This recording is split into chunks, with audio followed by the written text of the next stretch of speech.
Bonjour à tous, je viens donc vous parler de la démocratie directe, c'est-à-dire essayer de répondre à la question « Qu'est-ce que la démocratie directe ?» Alors, il y a un dernier leitmotiv en vogue ces derniers temps, chez les fidèles représentants du système, leitmotiv répété en boucle dans les médias oligarchiques, radio, presse, télé, les médias où ils s'expriment et qui, comme nous le savons bien, appartiennent tous à une dizaine de familles ou groupes fortunés, capitalistiques et multinationaux. Ce leitmotiv est présenté comme étant un axiome indiscutable. Un axiome que ces gens-là ont déduit de leur analyse personnelle à partir du magma des restitutions du grand débat national. Cet axiome, écoutez bien, c'est celui-ci. En France, personne ne veut de la démocratie directe. Cette affirmation péremptoire n'est naturellement assortie d'aucune définition de la démocratie directe, ce qui, vous en conviendrez, leur permet de dire, de soutenir ou de contredire tout et n'importe quoi. Eh bien, si, messieurs les représentants patentés du système oligocratique, il y a des gens qui veulent la démocratie directe. Démocratie directe. Dans le langage commun, et le langage qui ne cherche pas forcément à mettre, comme dirait Étienne Chouard, les mots à l'endroit, cette appellation est généralement employée pour désigner un mode de prise de décision politique issu du résultat d'une consultation populaire au suffrage universel. Dans la pensée d'un adepte des institutions actuelles, cette démocratie directe, c'est donc grosso modo un synonyme de référendum. Référendum prévu pour être utilisé par les maîtres du pouvoir chaque fois qu'ils ressentent le besoin de donner un peu plus de légitimité à telle ou telle décision qu'ils envisagent de prendre. Mais dans la pratique, nous savons que ce dispositif est très peu utilisé parce qu'il livre souvent des résultats contraires à ceux espérés par les dirigeants qui imprudemment l'ont déclenché. Dans l'optique de la Constitution française, mais également dans celle de la plupart des pays, la démocratie directe ne serait donc qu'un simple ingrédient de la cuisine démocratique, dont le saupoudrage d'une pincée plus ou moins substantielle serait de nature à modifier le goût général de l'organisation sociétale, dans le but espéré que cette dernière soit ponctuellement mieux appréciée du bon peuple. Au final, cette démocratie directe-là ne serait en fait qu'une simple variable d'ajustement de l'oligarchie au pouvoir, lui permettant ainsi de produire un certificat de bonne démocratie chaque fois qu'elle serait poussée à le faire sous la pression, par exemple, de l'opinion publique. Donc un petit référendum, et puis s'en va, et puis on passe à autre chose. En réalité, la démocratie directe, ce n'est pas du tout cela. C'est un système d'organisation politique globale qui, comme nous allons le voir, confie à l'ensemble des citoyens le pouvoir unique de faire les lois et de contrôler leur application. La démocratie directe, c'est tout simplement la vraie démocratie. Longtemps considéré comme utopique, ce système est rendu aujourd'hui techniquement possible par le développement des nouvelles technologies numériques, mais également politiquement nécessaire, afin de remplacer le système représentatif massivement rejeté par les citoyens, comme en témoigne le nombre croissant des abstentionnistes, nombre devenu récemment proche de la majorité absolue.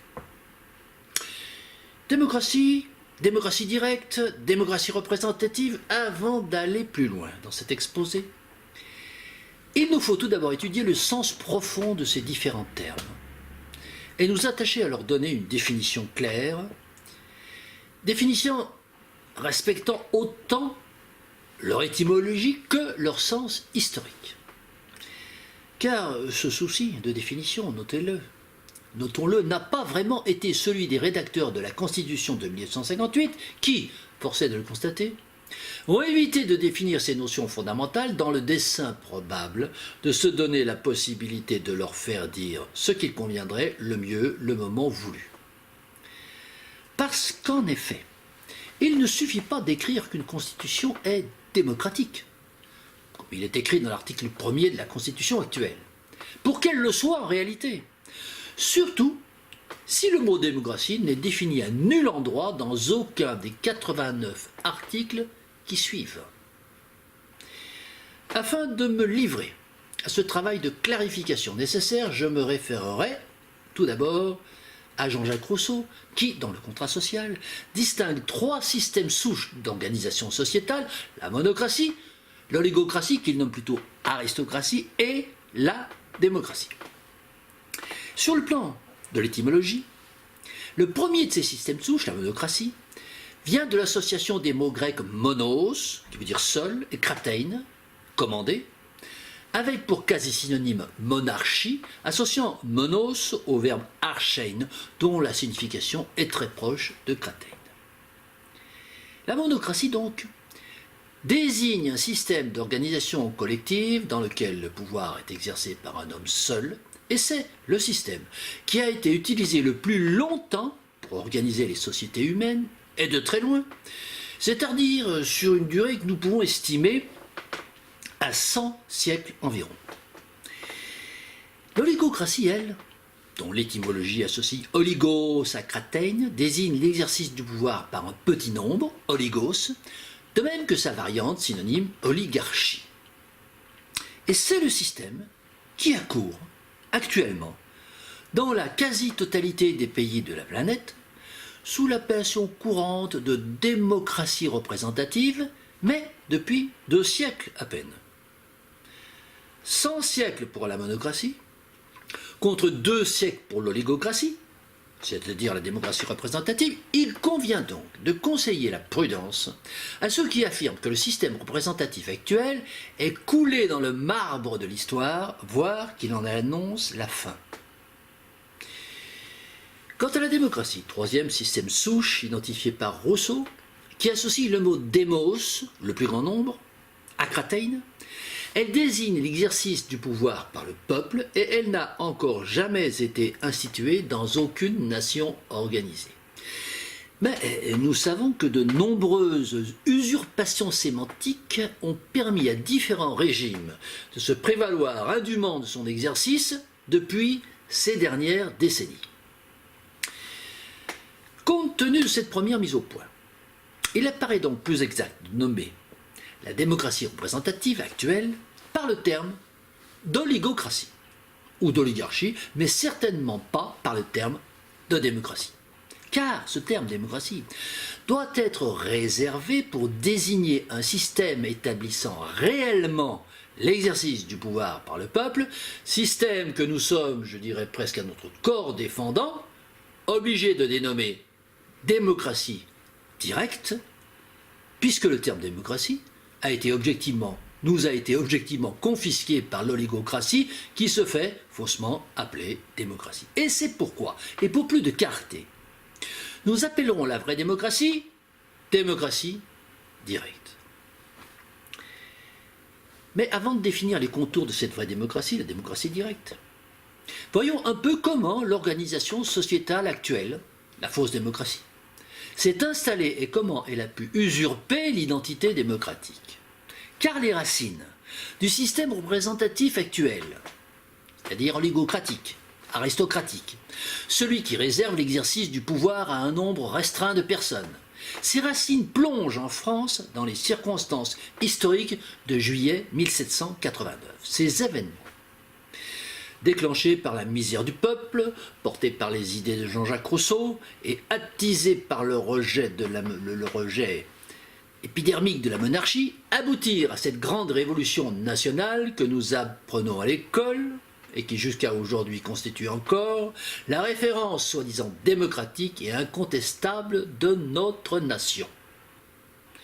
Mais cette révolution, qui avait à l'évidence pour objectif initial d'instaurer le pouvoir du peuple, ce que ne contesta d'ailleurs pas ceux qui vont l'usurper ensuite, en la personne notamment de M. Emmanuel Joseph Sieyès,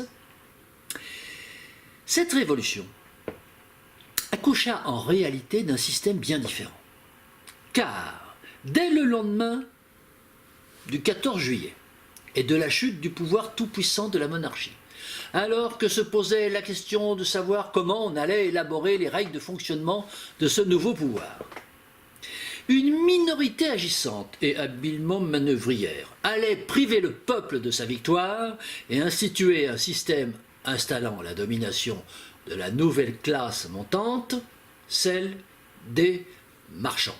Système toujours en vigueur encore aujourd'hui. Et c'est ainsi que moins de 2 mois après la prise de la Bastille, soit très exactement le 7 septembre 1789, Emmanuel Joseph Sieyès, dans son célèbre discours devant l'Assemblée nationale constituante, propose une notion nouvelle, celle du gouvernement représentatif, en lieu et place de la démocratie, qu'il rejette catégoriquement. Sieyès argumente sa position en déclarant notamment, je cite, « Le pouvoir législatif peut s'exercer de 2 manières. La première manière, c'est que les citoyens peuvent donner leur confiance à quelques-uns d'entre eux. L'autre manière est de concourir eux-mêmes immédiatement à faire la loi. Le concours immédiat, c'est ce qui caractérise la véritable démocratie. Le concours médiat désigne, lui, le système représentatif. » Et il continue. La différence entre ces 2 systèmes politiques est énorme. Le choix, mes chers amis, entre ces 2 méthodes de faire la loi ne doit pas être douteux parmi nous. Pourquoi? Eh bien, parce que la très grande pluralité de nos concitoyens, voyez-vous mes chers amis, n'a ni assez d'instruction ni assez de loisirs pour vouloir s'occuper directement des lois qui doivent gouverner la France. Ils doivent donc se nommer des représentants. Ils doivent donc nommer des représentants. Et il conclut en disant « Les citoyens qui nomment des représentants renoncent et doivent renoncer à faire eux-mêmes immédiatement la loi. S'ils le faisaient, ce ne serait plus un État représentatif, ce serait un État démocratique. Le peuple, je le répète, dans un pays qui n'est pas une démocratie, et la France ne saurait l'être, le peuple ne peut parler, ne peut agir que par ses représentants. » Fin de citation. Ces propositions de Sieyès ont été suivies à la lettre par les délégués de la Constituante qui ont ainsi institué le régime représentatif, c'est-à-dire démocratique, qui est le même que celui en vigueur encore aujourd'hui et qui s'appuie encore aujourd'hui exactement sur les mêmes arguments que ceux employés par Sieyès en 1789 pour rejeter la vraie démocratie, c'est-à-dire ce que nous appelons, nous, la démocratie directe. Nous voyons donc bien pourquoi le système politique actuel ne peut pas être qualifié du terme de démocratie.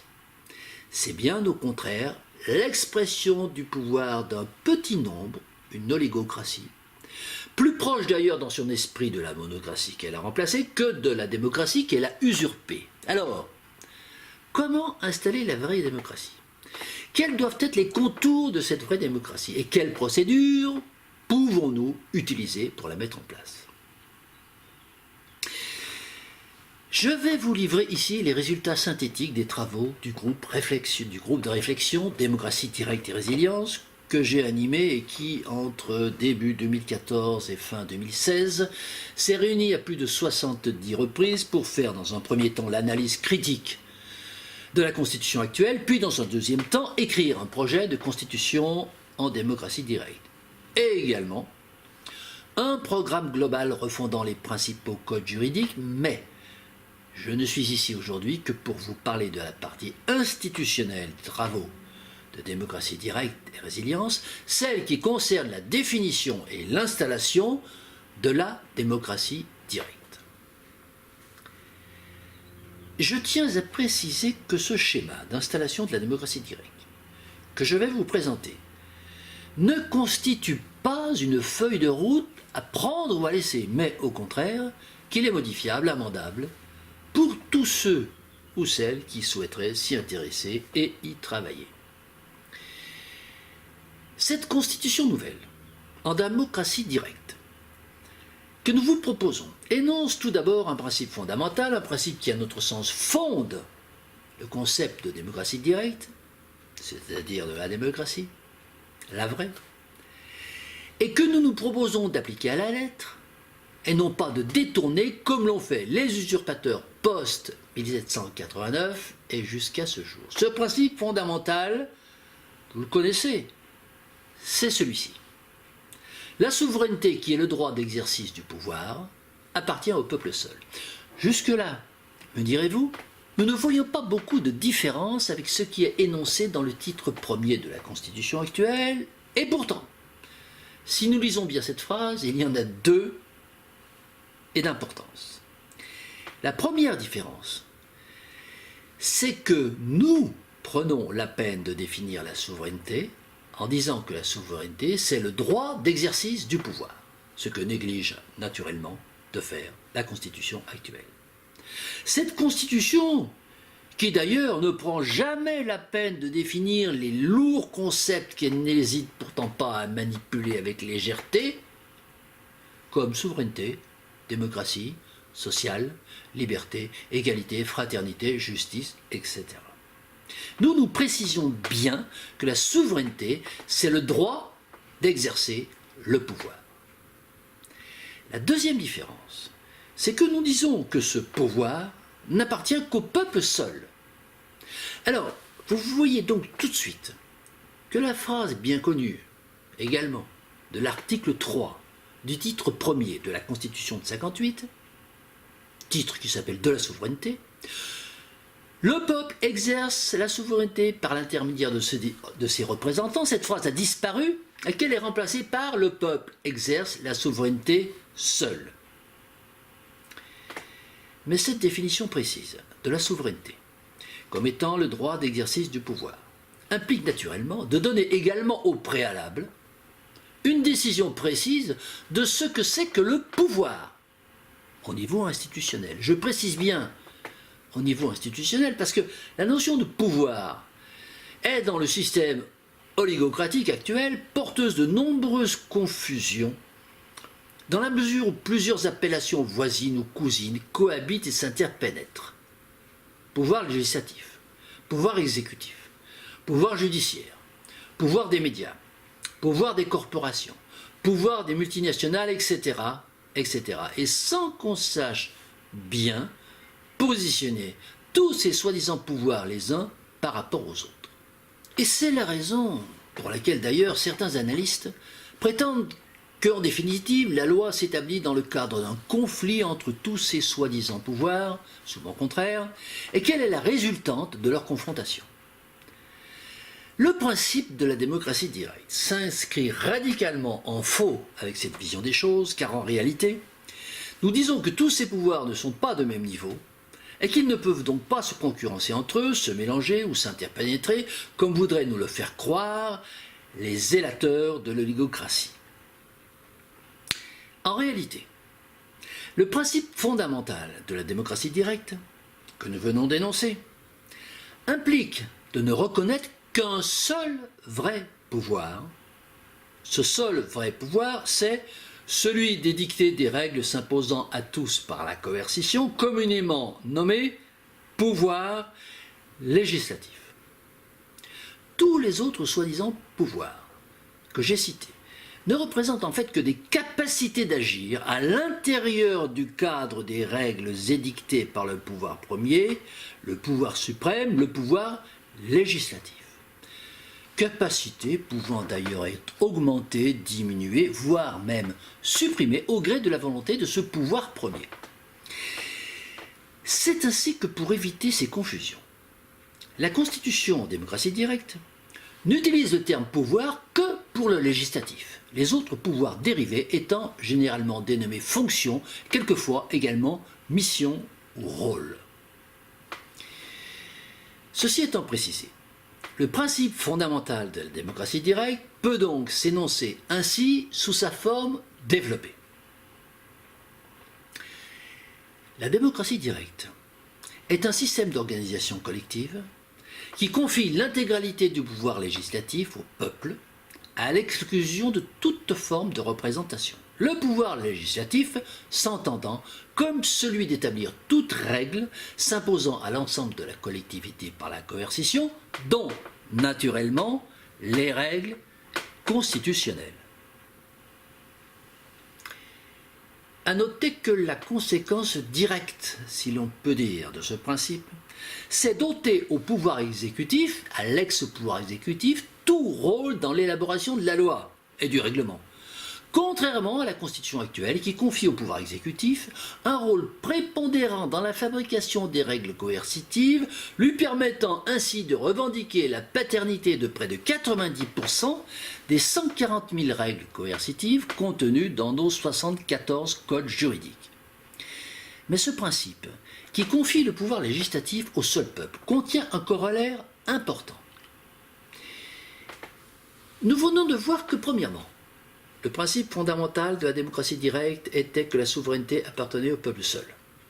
Deuxièmement, que la souveraineté, c'était l'exercice du pouvoir. Et troisièmement, que le pouvoir suprême, c'était le pouvoir législatif, que les autres dénommés aujourd'hui pouvoirs, en oligocratie, ne sont que des fonctions opérationnelles. Eh bien, la conséquence de ces trois postulats, c'est que le peuple va décider d'exercer lui-même le pouvoir suprême, mais qu'il va décider aussi de déléguer les pouvoirs dérivés, les fonctions opérationnelles, dont l'exécutif et le judiciaire, à une entité dénommée État, qui va donc exercer ses fonctions par délégation du peuple, mais sous son contrôle permanent. C'est ainsi que cet État tout-puissant, que nous connaissons aujourd'hui dans le système oligocratique, va être rétrogradé à la fonction d'État-serviteur dans le système nouveau de la démocratie directe. Cette délégation de pouvoir du peuple vers un État-serviteur se traduira alors par un droit d'initiative et de veto sur les décisions de l'exécutif et du judiciaire. Ce principe général, souveraineté du peuple, avec ses deux déclinaisons, pouvoir législatif au peuple seul et contrôle du peuple sur l'exécutif, constitue le préambule de la Constitution nouvelle en démocratie directe.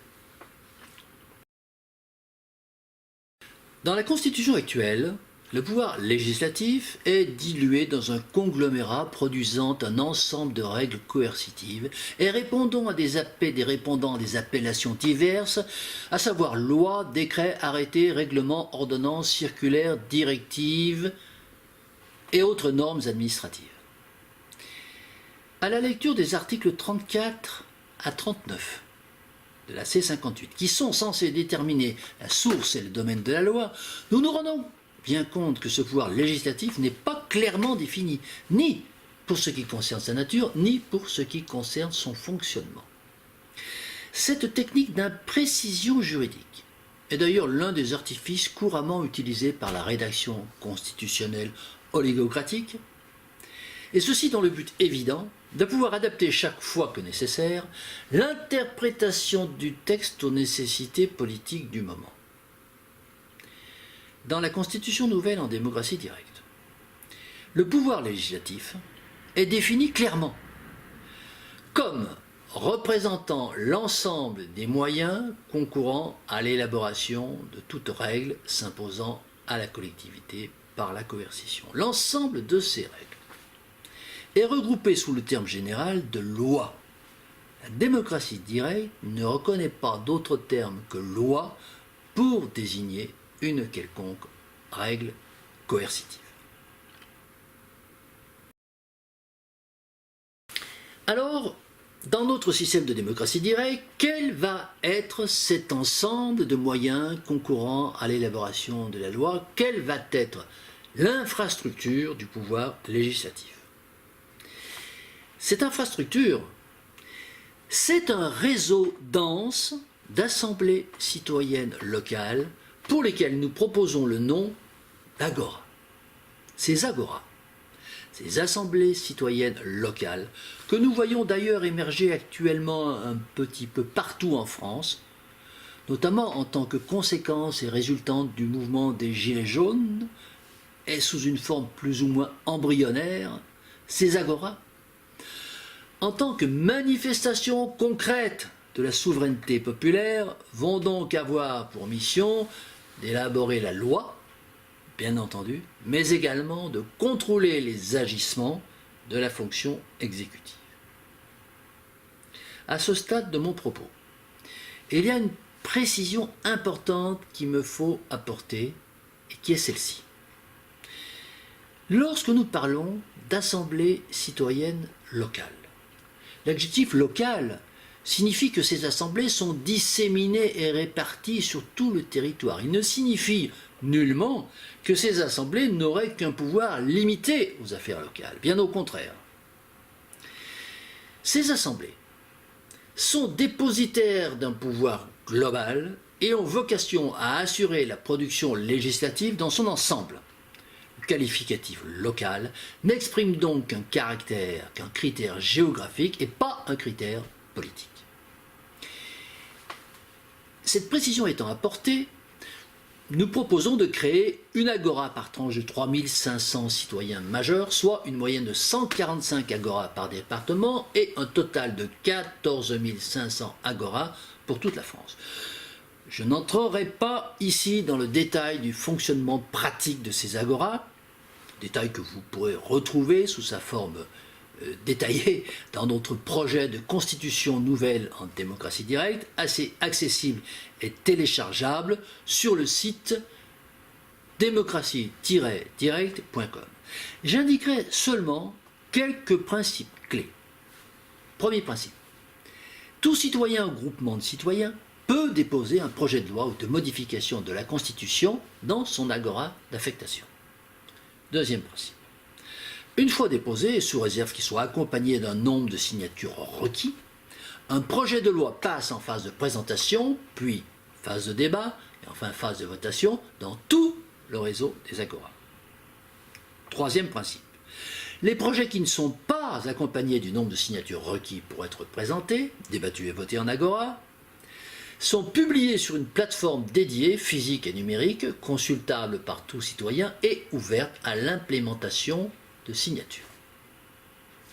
Quatrième principe, les critères d'adoption des projets sont différents selon qu'il s'agisse de projets de loi, de projets constitutionnels ou de contrôle de l'exécutif. Mais dans tous les cas, il y a un quota de participation minimale qui ne saurait être inférieur à 50% des citoyens majeurs et qui, s'il n'est pas atteint, invalide la votation. Ces quatre principes constituent naturellement un résumé très succinct du règlement intérieur complet des agoras que nous avons imaginé. Mais j'insisterai tout particulièrement sur l'importance du quatrième principe et notamment du quota de participation invalidant, qui est un sujet de polémique avec nos détracteurs et même avec nos amis promoteurs du RIC, plus exactement de certaines versions du RIC.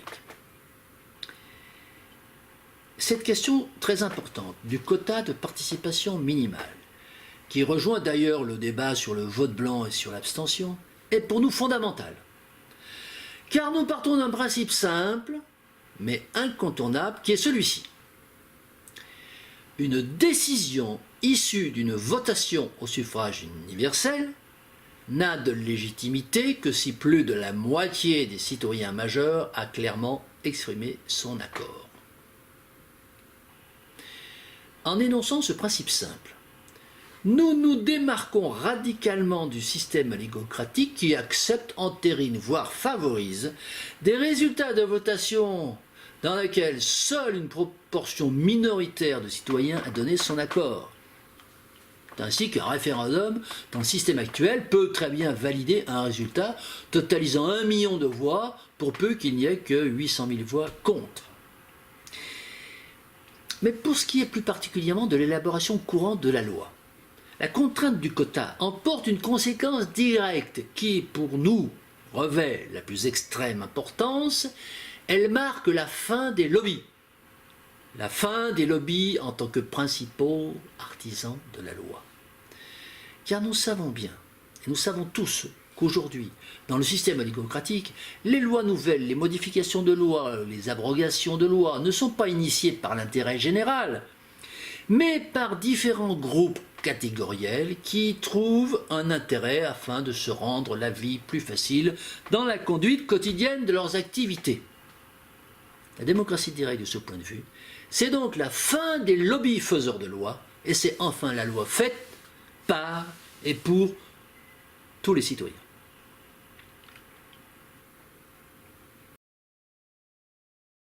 Comme nous venons donc de le dire, en démocratie directe, l'exécutif n'est plus un pouvoir, c'est une fonction. Et de même qu'elle le fait pour le pouvoir législatif, la Constitution nouvelle en démocratie directe s'attache à définir clairement la fonction exécutive, ce que la Constitution actuelle, naturellement, se garde bien de faire. Dans la Constitution nouvelle, la fonction exécutive est définie comme représentant l'ensemble des moyens mis en œuvre pour faire fonctionner les services publics. Rappelons que cette fonction exécutive relève de la souveraineté populaire et que de ce fait, elle procède d'une délégation du peuple vers une entité administrative que nous allons dénommer État. Cette entité État assure donc au nom du peuple et par sa délégation le fonctionnement des services publics dans le strict respect des lois en vigueur. Des lois qui, rappelons-le, ne sont pas élaborées par lui, par l'État, mais par le peuple. C'est le concept d'État-serviteur. Cet État-serviteur, qui assure la gestion opérationnelle des services publics, le fait sous le contrôle des agoras. Ce qui signifie notamment que l'initiative des projets relatifs aux services publics appartient concurremment à l'État et aux agoras. Cet État-serviteur est dirigé par un gouverneur exécutif nommé par les agoras dont nous allons voir le profil un peu plus loin. Mais tout d'abord, nous venons de voir que le rôle de la fonction exécutive, c'était d'assurer la gestion et le fonctionnement des services publics. Il convient donc de préciser la notion de service public qui, on s'en serait douté, n'est pas non plus définie dans le système légocratique actuel, ni dans la Constitution, ni dans sa Constitution, ni dans aucun de ses codes juridiques. Cette carence, c'est, à mon sens, l'une des plus importantes carences de la Constitution actuelle. Car après tout, si nous avons décidé, nous autres, les hommes dits civilisés, de nous organiser en société et d'édicter des règles collectives, coercitives, c'est bien avant tout pour pouvoir bénéficier de services publics proposés dans l'intérêt du plus grand nombre. Or, dans le système oligocratique actuel, nous ne savons pas ce que c'est qu'un service public. Eh bien, nous, dans notre projet de constitution démocratie directe, nous définissons clairement ce que c'est qu'un service public. Nous disons que les services publics sont tous gratuits et gérés exclusivement par l'État. Et nous les nommons et nous les énumérons. La sécurité intérieure, la sécurité extérieure, la justice, la diplomatie, la perception fiscale, l'administration du territoire, la santé, l'enseignement scolaire et l'infrastructure d'information politique, d'autres services publics pouvant naturellement être créés par une modification de la Constitution. On constatera que cette liste, qui énumère des services, est déjà connue, mais pas tous assurés en tant que réels services publics. Bon, mais le débat sur les services publics est un autre débat. Cette liste ajoute un service nouveau dénommé infrastructure d'information politique, dont il convient de préciser le rôle. La mission de ce nouveau service public que crée la démocratie directe vise à mettre réellement en application l'actuel alinéa 3 de l'article 4 de la Constitution, article qui n'est absolument pas respecté dans la pratique et que la Constitution nouvelle en démocratie directe conserve naturellement en lui attribuant les moyens réels de sa mise en œuvre. Cet article dit que la loi garantit les expressions pluralistes des opinions et la participation équitable des partis et groupements politiques à la vie démocratique de la nation. Chacun peut naturellement constater que dans le système actuel, cette disposition est bafouée en permanence car seule une poignée de partis politiques bénéficie d'un accès à la visibilité auprès du grand public. Afin de pallier ce déficit et rendre réellement équitable, c'est-à-dire égalitaire, la pluralité des expressions politiques, la Constitution en démocratie directe prévoit la mise à disposition d'une infrastructure matérielle d'expression et de diffusion à tous les groupes politiques, quelle que soit leur tendance ou leur importance quantitative. Cette infrastructure matérielle comprend un équipement technique de chaînes TV, radio, Internet, un quotidien de presse et incluant la fourniture des canaux de diffusion. Elle est encadrée par des techniciens sono, vidéo et logistique, mais ne comprend pas de journalistes ni d'animateurs. Enfin, une stricte égalité d'accès aux équipements en temps et en espace est garantie à chaque groupe politique déclaré, sachant que la moitié au moins de l'espace attribué à chaque mouvement doit être consacré au débat contradictoire.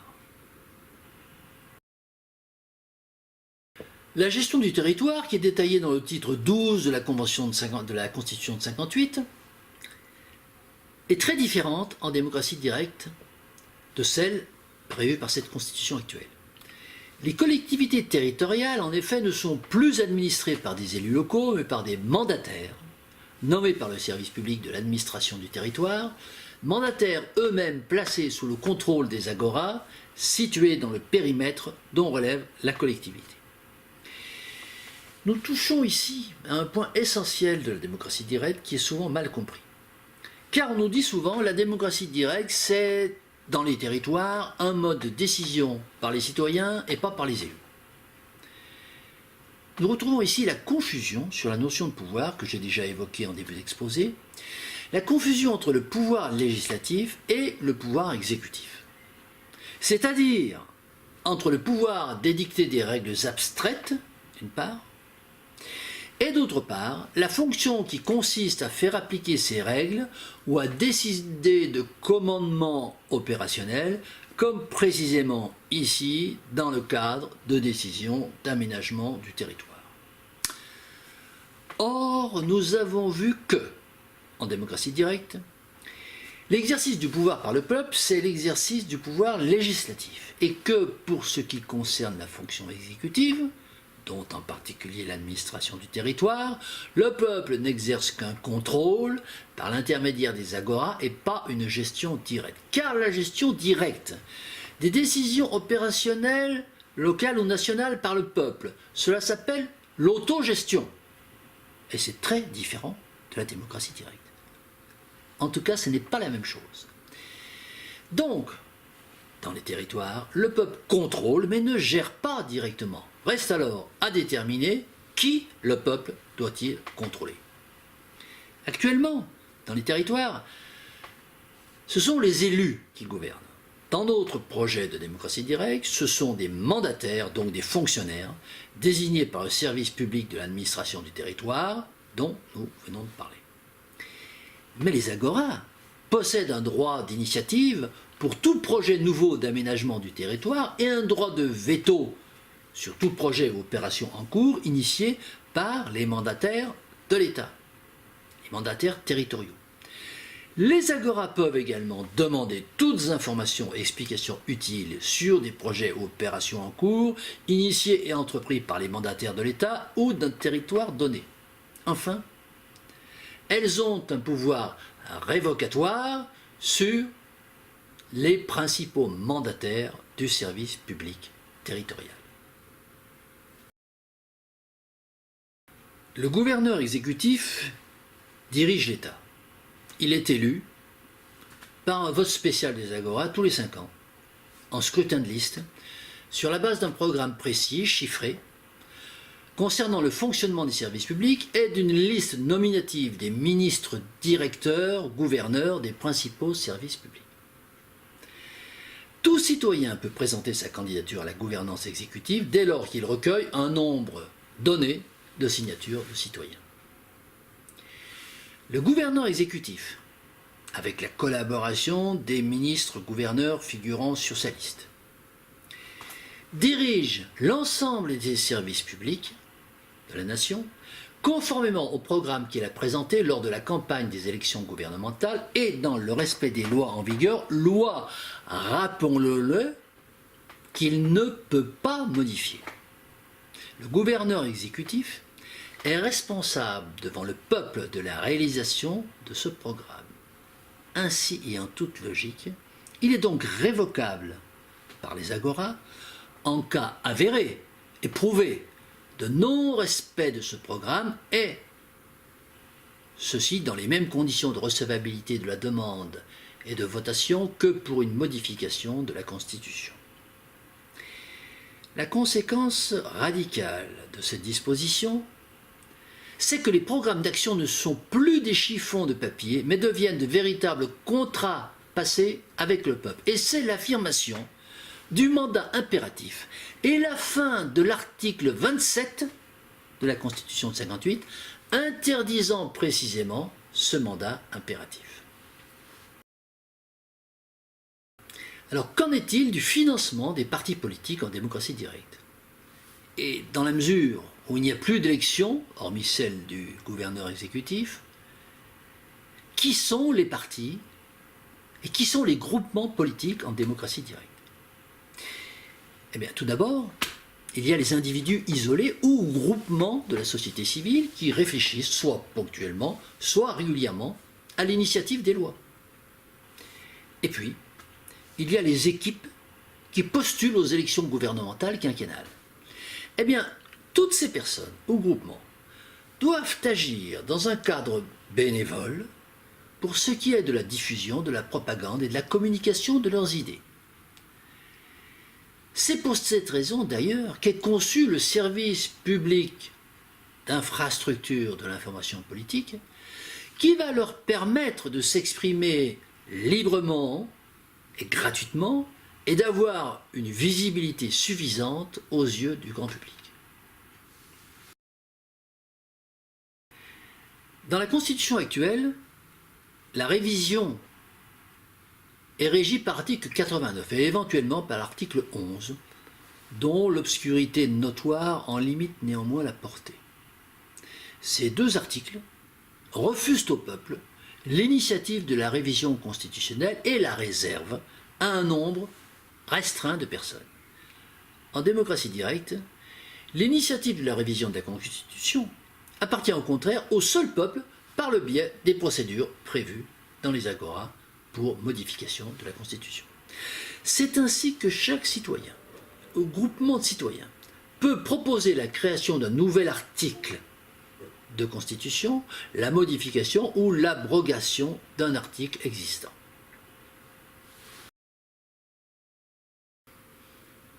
La question du financement est souvent présentée comme étant un obstacle majeur à l'instauration de la démocratie directe, tout de suite après l'objection de l'incompétence du citoyen ordinaire à savoir élaborer la loi. Avant de répondre à cette question, nous devons considérer deux points. Le premier point, c'est que les coûts de fonctionnement de la démocratie directe ne s'ajoutent pas à ceux de la démocratie représentative, mais ils les remplacent. Et le deuxième point, c'est qu'il convient au préalable d'évaluer objectivement les coûts de fonctionnement de la démocratie représentative afin de pouvoir les comparer au terme de notre calcul à ceux estimés de la démocratie directe. Voyons donc tout d'abord quels sont les coûts de fonctionnement de l'oligocratie. Ils sont de deux ordres. 1. Les frais d'organisation des différentes élections, présidentielles, législatives, sénatoriales, régionales, cantonales, municipales, européennes. 2. Les frais de maintenance des chambres représentatives, Assemblée nationale, Sénat, conseils régionaux, conseils départementaux, conseils municipaux, ainsi que la rémunération des élus. Le total annuel de ces dépenses s'élève environ peut être chiffré à 2,3 milliards d'euros. Dans un souci de simplification, nous n'avons pas inclus le coût de l'élection présidentielle en estimant qu'il se rapprocherait du coût estimé pour l'élection de gouverneur exécutif, bien que ce dernier doive être sensiblement inférieur dans la mesure où l'élection du gouverneur exécutif s'effectuerait via le réseau des agoras et ne nécessiterait pas donc de mettre en place une infrastructure spécifique. Pour ce qui concerne la démocratie directe, les coûts de fonctionnement estimés relèvent également de deux catégories. 1. Des coûts d'investissement, nécessités par le réaménagement des salles de conseils municipaux, départementaux et régionaux en agora, estimés à 500 000 € par agora, soit 7,25 milliards d'euros, ce qui générait une dotation aux amortissements de 362 millions d'euros pendant 20 ans, et au-delà de 20 ans, ces équipements seraient amortis.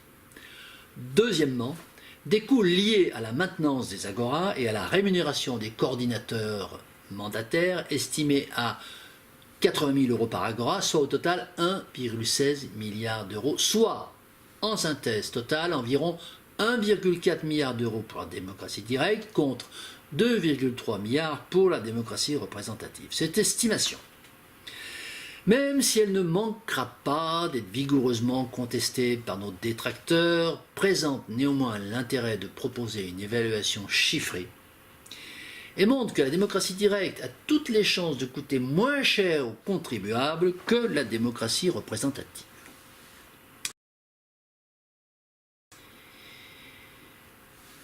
Mais une fois que nous avons défini ce qu'est la démocratie directe, et que nous avons envisagé un schéma concret de son fonctionnement, et chiffré son installation, une question se pose. Comment fait-on pour installer la démocratie directe, c'est-à-dire la vraie démocratie, en lieu et place de l'oligocratie actuelle? Par quelle procédure?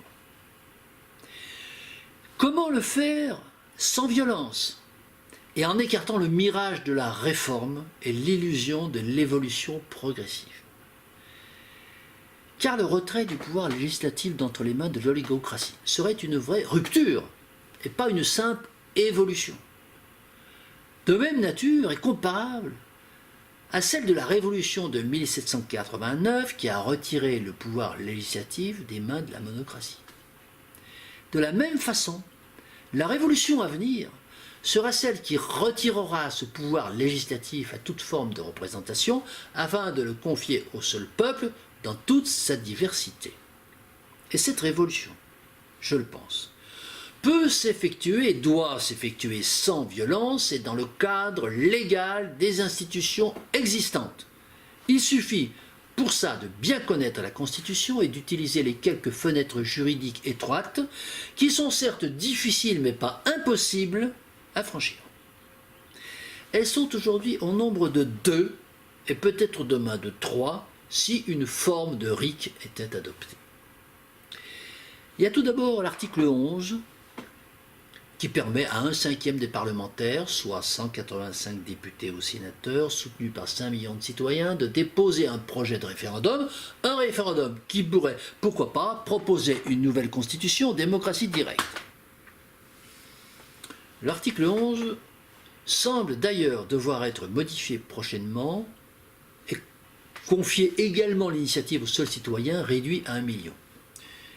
Nous verrons bien. Mais dans tous les cas, étant bien entendu qu'il semble inimaginable d'espérer que des représentants députés ou sénateurs soutiennent un projet visant à mettre fin à leur profession, nous devons avoir comme stratégie transitoire de présenter des candidats de la démocratie directe aux prochaines élections législatives de 2022 qui pourront ensuite constituer ce 1/5 nécessaire pour activer l'article 11. Et il y a ensuite l'article 89 qui permet au président de la République de déclencher un référendum modifiant la Constitution. Comme il est également peu crédible d'imaginer de pouvoir convaincre un président de la République issu du monde oligocratique de présenter un projet de modification constitutionnelle visant à lui retirer l'essentiel de son pouvoir, il convient donc de songer, là aussi, à présenter à la prochaine élection présidentielle de 2022 un candidat de la démocratie directe qui aurait pour unique programme de proposer cette rupture fondamentale au peuple par référendum dès le lendemain de son élection. Reste enfin la troisième fenêtre, le RIC, qui, s'il était adopté, serait un troisième outil possible pour provoquer cette rupture dans nos institutions, celle qui donnerait enfin, et pour longtemps j'espère, le pouvoir souverain, c'est-à-dire celui de faire les lois, au peuple et au peuple seul.